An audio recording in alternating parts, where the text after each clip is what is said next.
मोदी मोदी मोदी मोदी मोदी मोदी मोदी मोदी जय श्री राम जय श्री राम जय श्री राम जयतु पंचानन जयतु ठाकुर पंचानन जय शिवचंडी मोदी जी स्वागतम मोदी जी स्वागतम मोदी जी स्वागतम भारतवर्षের যশস্বী प्रधानमंत्री मोदी जी स्वागतम मोदी जी स्वागतम मोदी जी जय श्री राम मोदी जी जय श्री राम मोदी जी जय श्री राम मोदी जी जय श्री राम मोदी जी जय श्री राम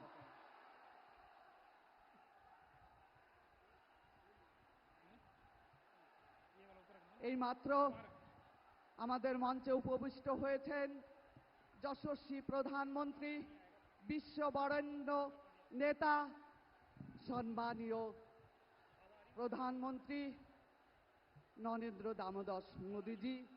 ওনাকে আমাদের রাজ্য সভাপতি মাননীয় সাংসদ শ্রী সুকান্ত মজুমদার মহাশয় উত্তরীয় পড়ে বরণ করে নেবেন। मोदी जी स्वागतम। डॉक्टर सुकांत मजुमदार আমাদের রাজ্য সভাপতি অন্যতম সেরা সাংসদ উত্তরীয় পড়ে আমাদের যশস্বী প্রধানমন্ত্রীকে বরণ করে নিচ্ছেন। এরপরে আমাদের আলিপুরদুয়ার লোকসভা কেন্দ্রের প্রার্থী মনোজ টিগ্গা মহাশয় উত্তরীয় পড়ে আমাদের যশস্বী প্রধানমন্ত্রীকে বরণ করে নেবেন। এরপরেই কোচবিহার লোকসভা কেন্দ্রের প্রার্থী বর্তমানে স্বরাষ্ট্র যুব কল্যাণ দপ্তরের প্রতিমন্ত্রী সম্মানীয় নিশীথ প্রামাণিক মহাশয় দেবী দুর্গার প্রতিকৃতি দিয়ে উনি বরণ করে নেবেন।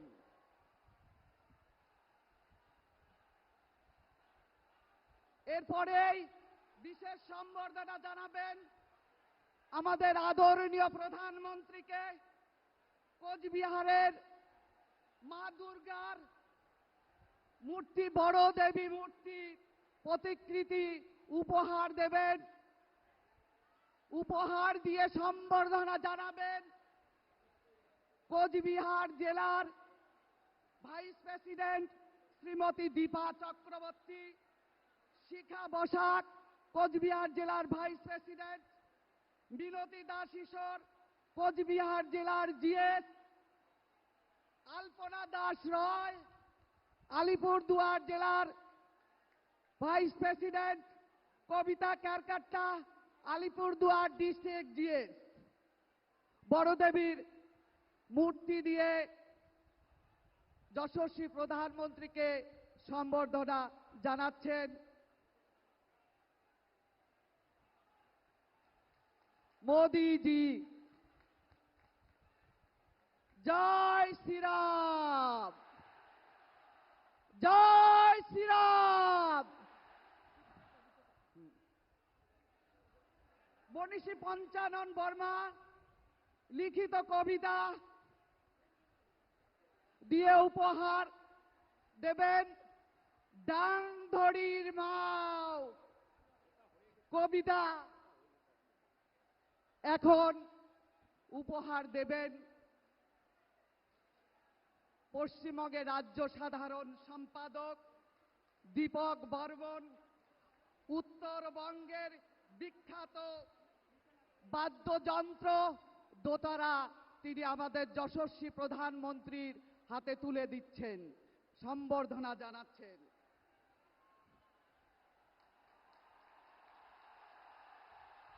জয় শ্রীরাম, জয় জয় শ্রীরাম।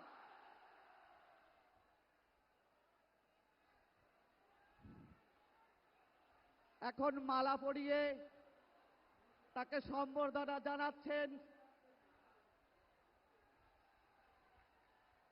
আমাদের কোচবিহার এবং আলিপুরদুয়ার জেলার সমস্ত নেতৃবৃন্দ প্রধানমন্ত্রীকে মালা পরিয়ে সম্বর্ধনা জানালেন।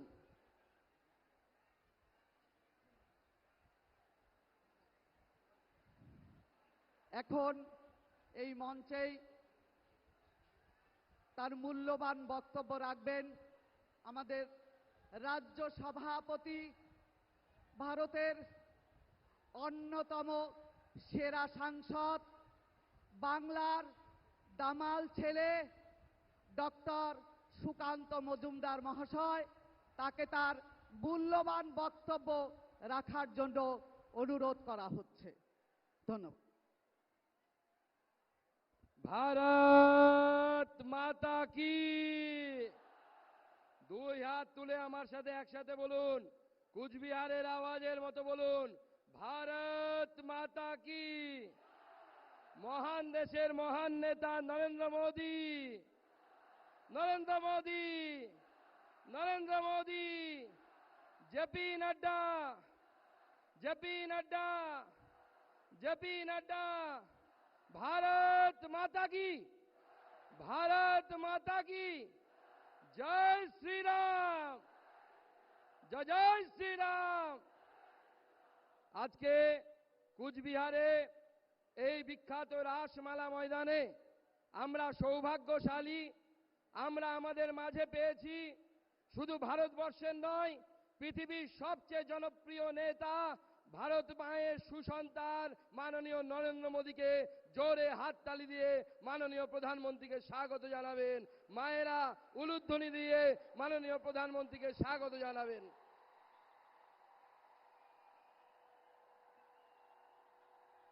মঞ্চে উপস্থিত মাননীয় মন্ত্রী তথা এখানকার প্রার্থী যিনি হয়েছেন, আমার ভাতৃপ্রতিম কুচবিহারের লড়াকু নেতা, আমাদের বিজেপির সাংসদ মাননীয় নিশীথ প্রামাণিক মহাশয়, উপস্থিত মাননীয় মন্ত্রী জন বাল্লা মহাশয়, উপস্থিত আলিপুরদুয়ারের ক্যান্ডিডেট মনোজ তিগ্গা মহাশয়, আমাদের সকলের শ্রদ্ধেয় অনন্ত মহারাজ মহাশয়, উপস্থিত দীপক বর্মন রাজ্যের সাধারণ সম্পাদক এমএলএ, আমাদের সম্মানীয় জেলা সভাপতি সুকুমার রায়, অন্যান্য বিধায়কগণ এবং উপস্থিত জেলার পদাধিকারীগণ, পদ্মশ্রী শ্রীমতী গীতা রায় বর্মন, সকলকে একবার হাততালি দিয়ে স্বাগত জানাবেন।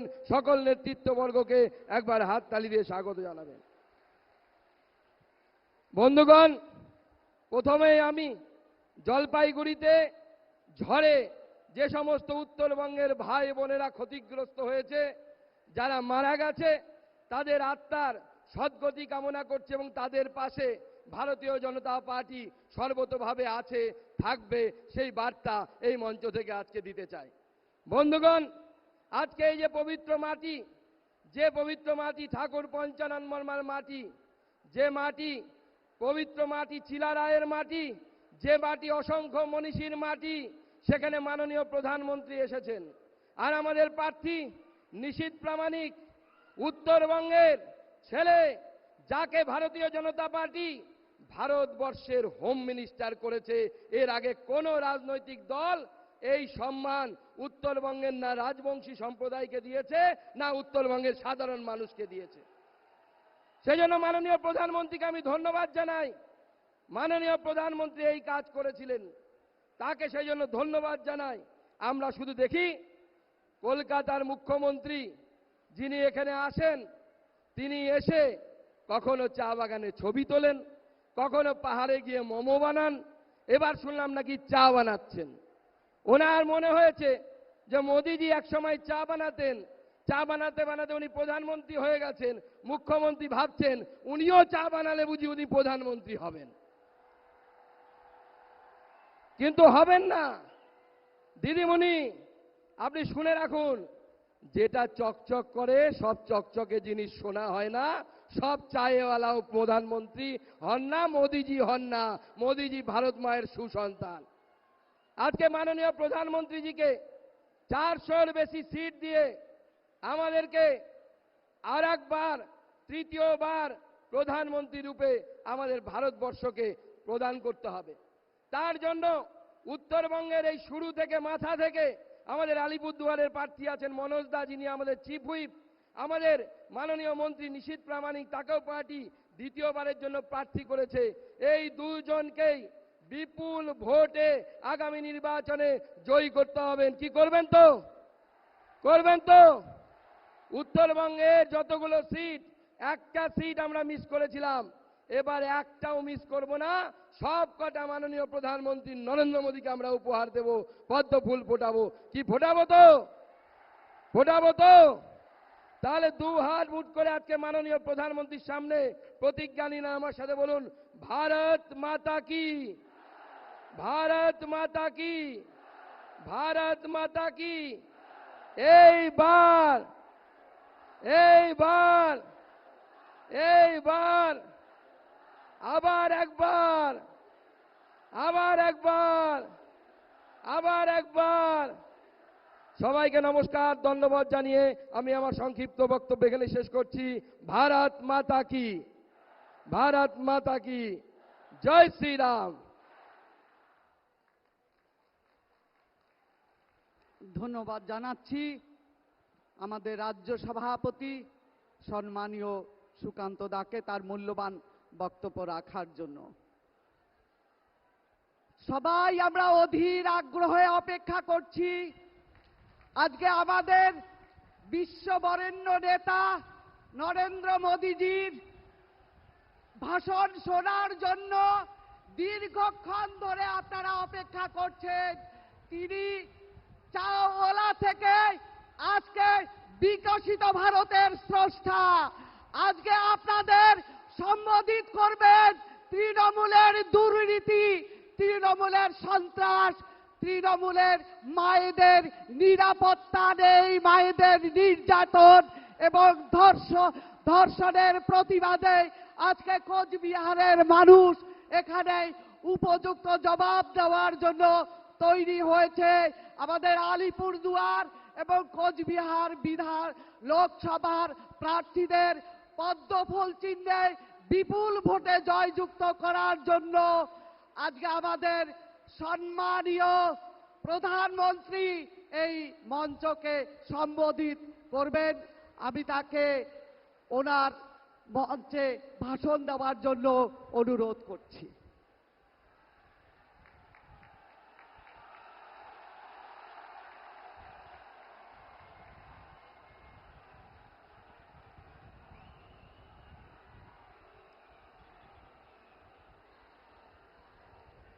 नमस्कार। सकल कुचबिहारवासी देर आमार सादर प्रणाम दंडोबत सगाई के।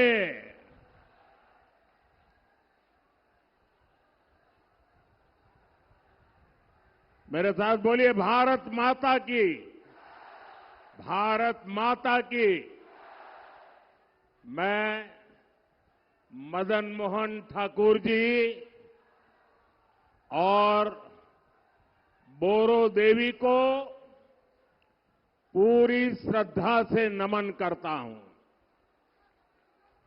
आज यहां कुचबिहार के साथ साथ अलीपुरद्वार से भी इतनी बड़ी संख्या में आप लोग आए हैं।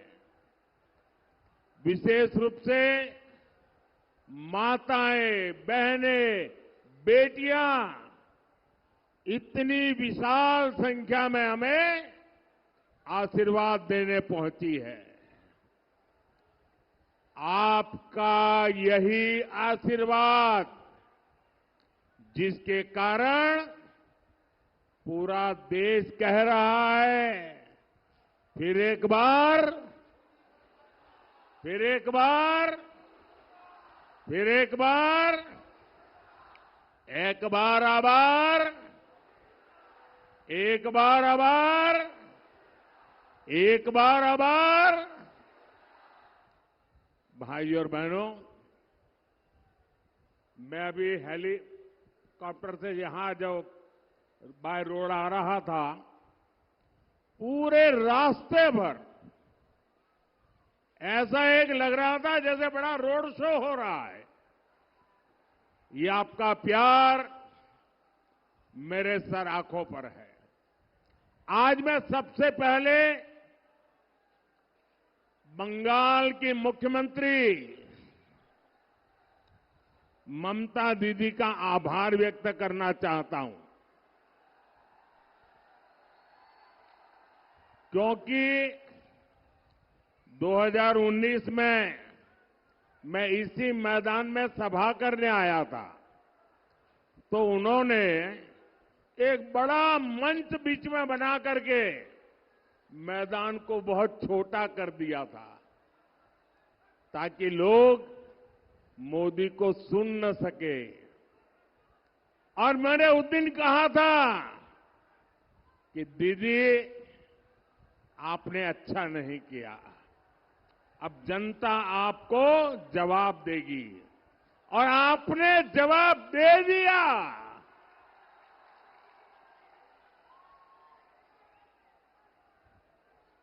लेकिन आज उन्होंने ऐसा कुछ भी नहीं किया, मैदान खुला रखा, तो मुझे आप सबके दर्शन करने का सौभाग्य मिला। आपका दर्शन करके आज मेरा जीवन धन्य हो गया, और इसलिए मैं बंगाल सरकार को कोई रुकावट न करने देने के लिए जरूर आभार व्यक्त करता हूं। भाइयों और बहनों, 21वीं सदी का ये समय भारत के लिए बहुत अहम है। ये समय विकसित भारत बनाने का है, और जब भारत विकसित होगा तो बंगाल उसका बहुत बड़ा लाभार्थी होगा। बंगाल के मेरे भाई बहन उसके सबसे बड़े लाभार्थी होंगे। ये समय महाराजा नरनारायण,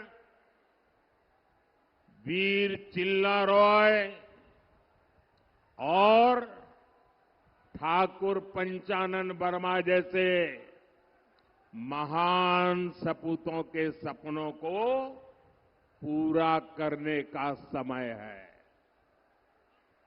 और इसलिए 19 अप्रैल को जब आप मतदान केंद्र पर वोट डालने जाएंगे, तो इस बात को बराबर याद रखिएगा।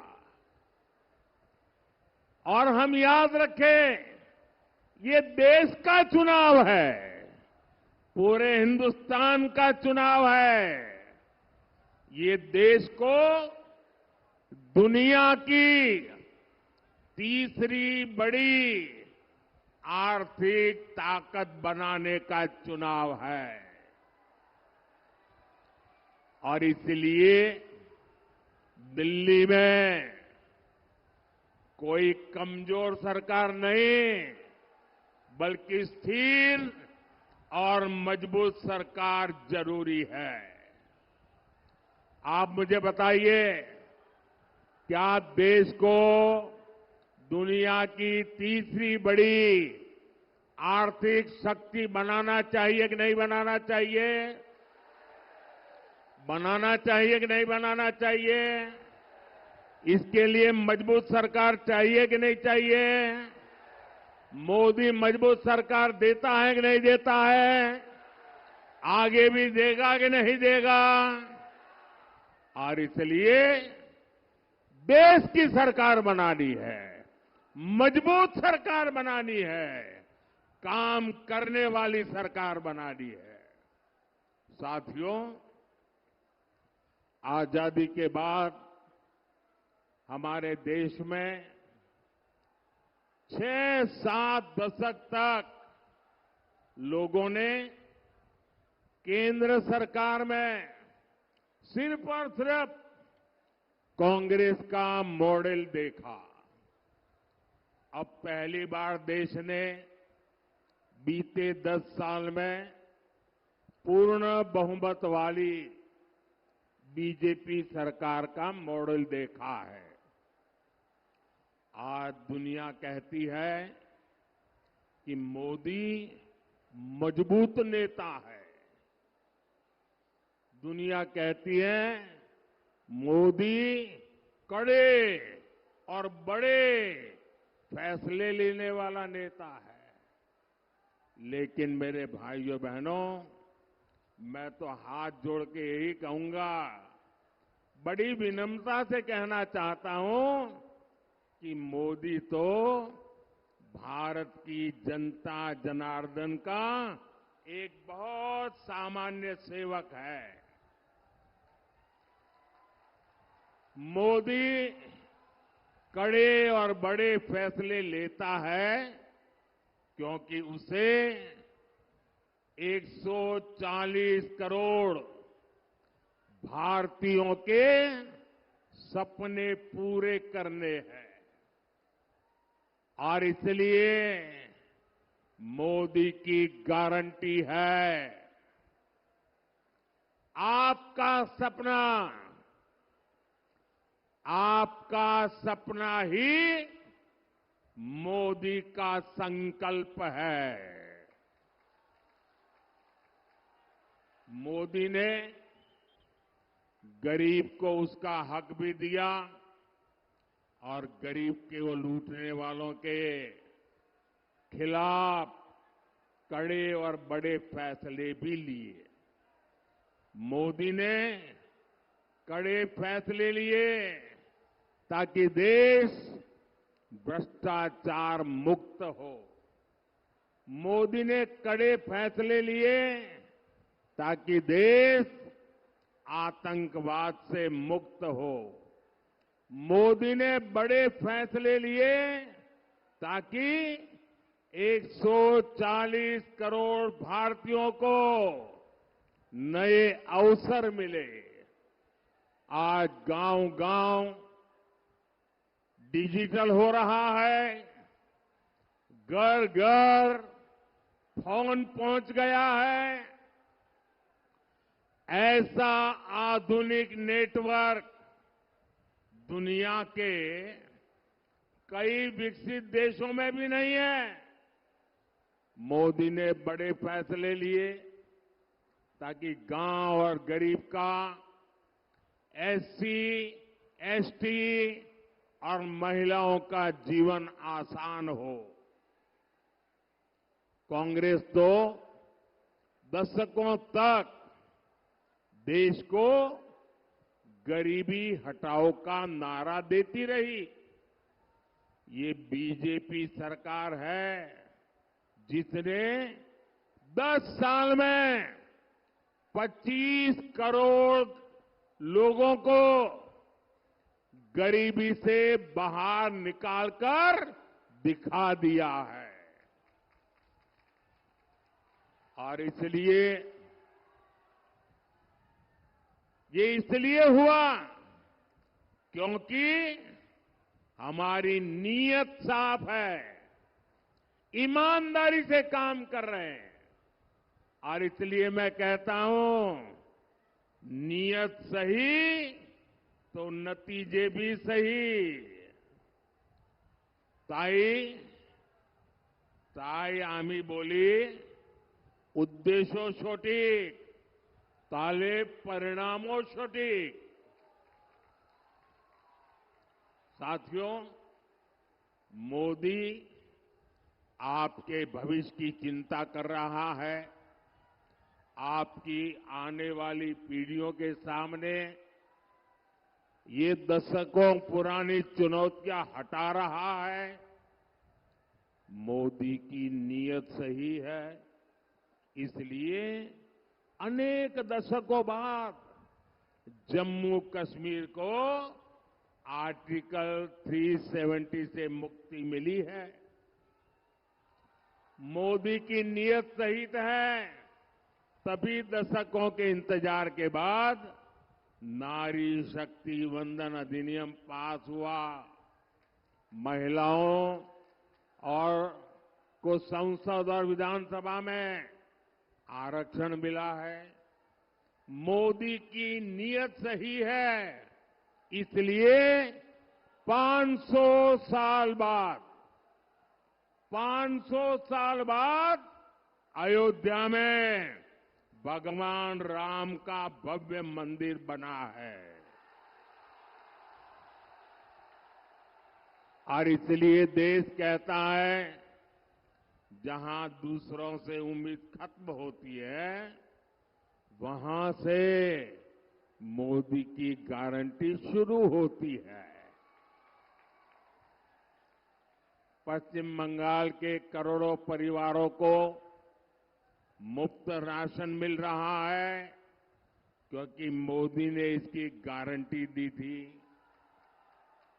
यहां बंगाल के करीब 40 लाख गरीबों को पक्का घर मिला है, क्योंकि मोदी ने इसकी गारंटी दी थी। पश्चिम बंगाल के करोड़ों परिवारों को पहली बार टॉयलेट मिला, बिजली मिली, गैस मिला, नल से जल कनेक्शन पहुंचा, क्योंकि ये मोदी की गारंटी थी।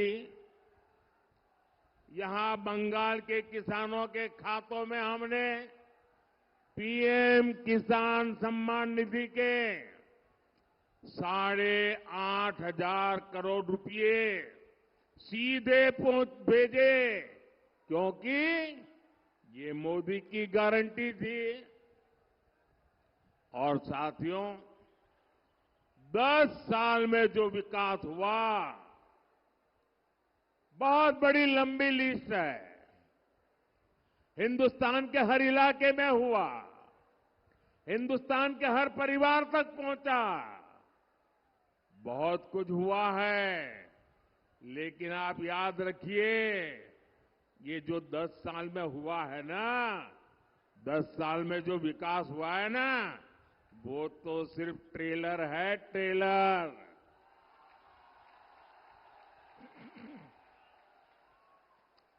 दस बछोरे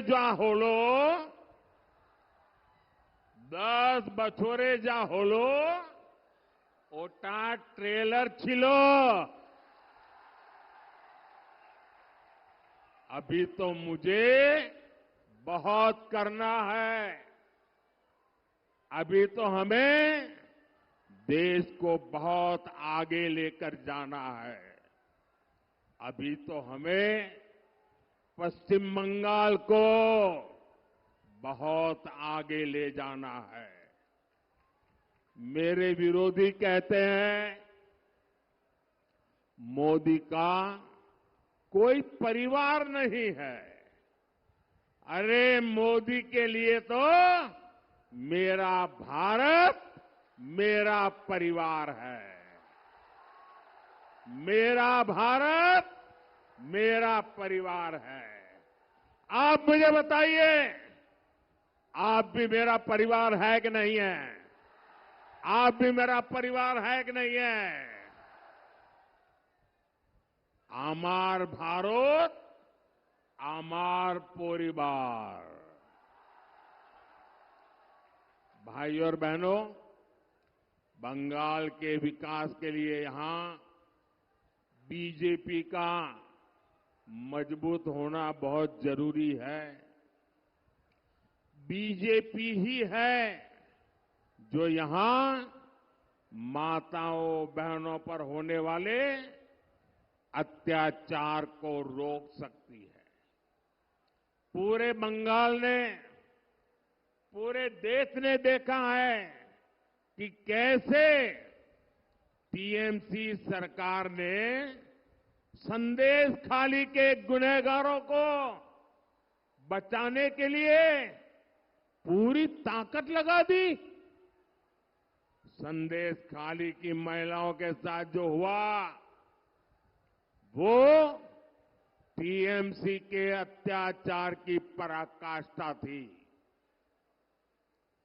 अब बीजेपी ने संकल्प लिया है कि वो संदेश खाली के दोषियों को सजा दिलवा कर ही रहेगा। उन्हें जिंदगी जेल में ही काटनी पड़ेगी। इसलिए यहां हर बूथ पर कमल छाप पर वोट पड़ना जरूरी है। साथियों, नारी सशक्तिकरण ये बीजेपी की प्राथमिकता है। यहां पश्चिम बंगाल के गांव-गांव में लाखों बहनें सहायता समूहों से जुड़ी है। अब मोदी ने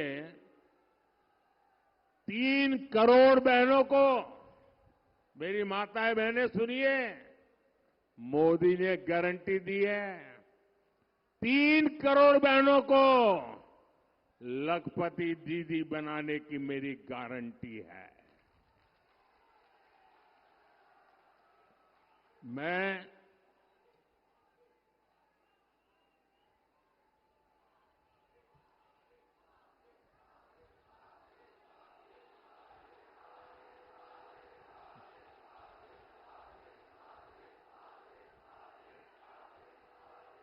आपका ये प्यार, आपका आशीर्वाद, आपका उत्साह पूरा देश देख रहा है।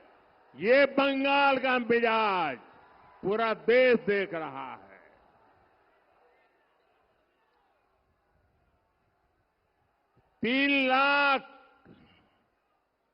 तीन करोड़ लखपति दीदी बनाना और दूसरा नमो ड्रोन दीदी योजना के तहत बहनों को मैं ड्रोन दे रहा हूं, उन्हें ड्रोन पायलट बना रहा हूं।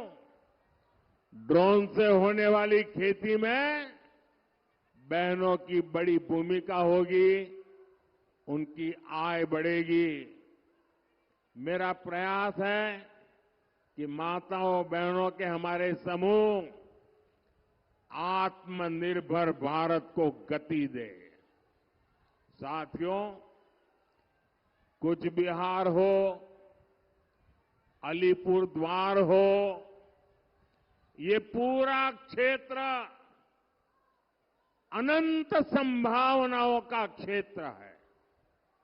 इसलिए बीजेपी सरकार इस पूरे क्षेत्र में विकास के लिए निरंतर काम कर रही है। बांग्लादेश के साथ व्यापार कारोबार करना आसान हो, कानूनी तरीके से वहां आना जाना आसान हो, इसके लिए हम निरंतर प्रयास कर रहे हैं। लेकिन टीएमसी, लेफ्ट और कांग्रेस का इंडी गठबंधन सिर्फ झूठ और अफवाह की राजनीति में ही जुटे हैं। इन्होंने राजवंशी, नामशूद्र और मतुआ साथियों की कभी परवाह नहीं की।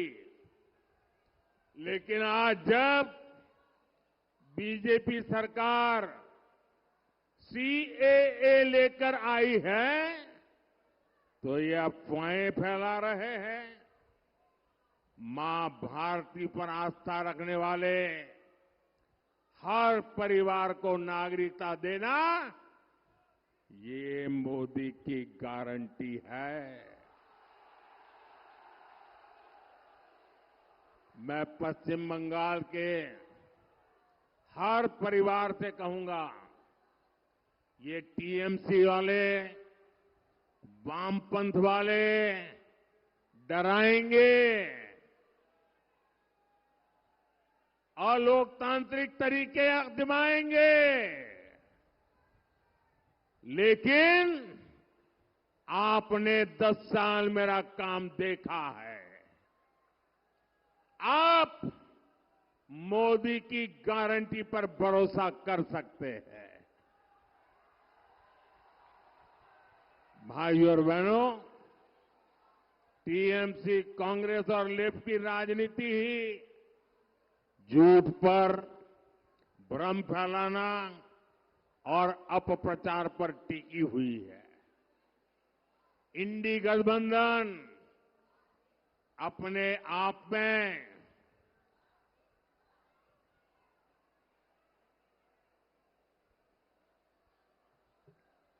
झूठ और भ्रम का प्रत्यक्ष उदाहरण है। यहां टीएमसी, लेफ्ट और कांग्रेस वाले आपस में लड़ाई करते दिखते हैं, लेकिन दिल्ली में सारे एक साथ रहते हैं, एक ही थाली में खाते हैं। अब देखिए, ये राशन घोटाले, शिक्षक भर्ती घोटाले में जो लोग जुड़े हैं ना, उनको बचाना चाहते हैं। आपने भी देखा है कि टीएमसी के मंत्रियों के घर से नोटों के ढेर निकले हैं। ये सब मिलकर इन लोगों को बचाना चाहते हैं, जिन्होंने नौकरी के नाम पर ये मेरे परिवारजनों को धोखा दिया है। वे लोग उनको बचाना चाहते हैं। आप मुझे बताइए, जिन्होंने आपको लूटा है, उनको सजा होनी चाहिए कि नहीं? जिन्होंने आपको लूटा है, उनको सजा होनी चाहिए कि नहीं होनी चाहिए? जिन्होंने भ्रष्टाचार किया है, उनको जेल में जाना चाहिए कि नहीं जाना चाहिए? ये पैसा आपका है, किसी को लूटने का अधिकार नहीं है। और ये इनको बचाने के लिए ये जांच में रोड़े अटकाते हैं और दिन रात मोदी को गालियां देते हैं। ये चाहते हैं कि पश्चिम बंगाल में भ्रष्टाचार, तोलाबाजी, खून खराबे की राजनीति ऐसे ही चलती रहे। मैं कहता हूं, भ्रष्टाचार हटाओ। वो कहते हैं भ्रष्टाचारी बचाओ। आमी बोली भ्रष्टाचार छोड़ाओ। तारा बोले भ्रष्टाचारी बचाओ। मैं इन भ्रष्टाचारियों को दो टूक कह रहा हूं, आपकी धमकी से कुछ नहीं होगा। ये मोदी है, भ्रष्टाचारियों को सजा दे करके रहेगा।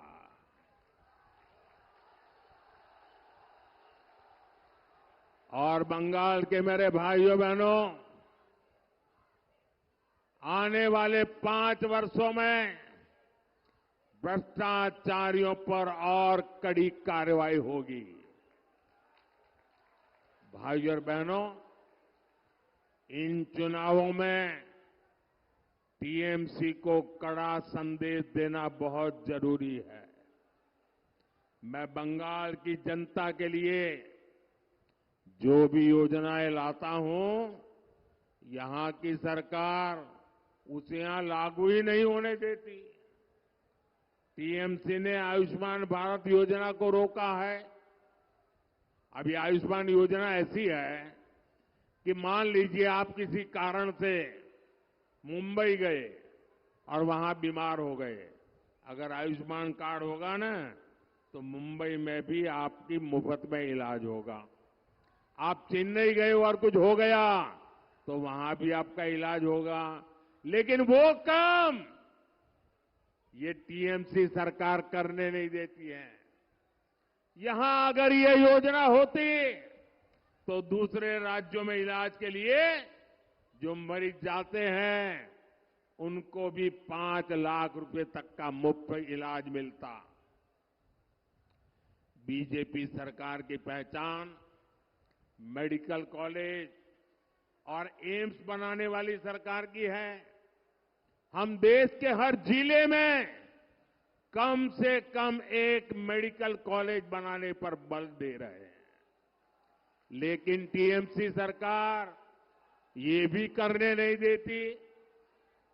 पूरे देश में गांव की सड़क, नेशनल हाईवे, आधुनिक रेलवे, एयरपोर्ट, हर क्षेत्र में अभूतपूर्व काम हुआ है।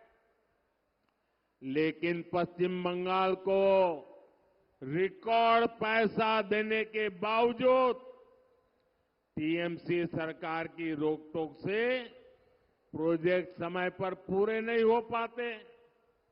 साथियों, देश को तीसरी बड़ी आर्थिक शक्ति बनाने में टूरिज्म की भी बहुत बड़ी भूमिका होने वाली है। एक क्षेत्र टूरिज्म का बहुत बड़ा केंद्र बनने जा रहा है। देश आज स्पोर्ट्स की नई क्रांति की तरफ बढ़ रहा है। इसमें भी क्षेत्र की बड़ी भूमिका मैं देख रहा हूं। बीजेपी ही है जो राजवंशी परंपरा को, भाषा संस्कृति को, अपने महापुरुषों को सम्मान दे सकती है। बीजेपी ही है जो चाय बागानों में काम करने वालों के कल्याण के लिए काम कर सकती है। इसलिए 19 अप्रैल को भारी संख्या में मतदान करना है। कूच बिहार में श्री निशित प्रामाणिक जी और अलीपुर द्वार में श्री मनोज तिग्गा जी को भी भारी मतों से विजयी बनाना है। हमारे निशित जी ने लगातार बंगाल की आवाज उठाई है। आपको उन्हें फिर से रिकॉर्ड मतों से जिताकर लोकसभा भेजना है। और मैं आपसे 2 बातें करना चाहता हूं। गर्मी बहुत होगी, कितनी ही गर्मी क्यों न हो, सूरज निकलते ही तुरंत मतदान के लिए चल पड़े। सुबह सुबह ही मतदान कर दें। और दूसरा, ये टीएमसी के गुंडे आपको वोट देने से रोकते हैं। पूरी हिम्मत के साथ खड़े हो जाइए। इस बार इलेक्शन कमीशन बहुत जागरूक है। आपके एक एक वोट की ताकत वो समझता है और इसलिए नीडर होकर वोट देने के लिए निकलना है। मेरा एक काम करेंगे, आप लोग मेरा एक काम करेंगे, पक्का करेंगे। जरा अपना मोबाइल फोन निकाल करके फ्लैश लाइट चालू कीजिए। सब अपना मोबाइल निकाल करके जरा फ्लैश लाइट चलाइए। फिर मैं बताता हूं क्या काम करना है। आप अपना मोबाइल का फ्लैश लाइट चालू कीजिए सब। अच्छा, मेरा एक काम करेंगे। देखिए, यहां से जब जाएंगे तो घर घर जाना और जाकर के हर एक परिवार में कहना कि मोदी जी आए थे और मोदी जी ने आपको प्रणाम कहा है। ये मेरा संदेश दे देंगे, मेरा प्रणाम घर घर पहुंचाएंगे। मोरे साथ बोलिए भारत माता की, भारत माता की, भारत माता की। बहुत बहुत धन्यवाद।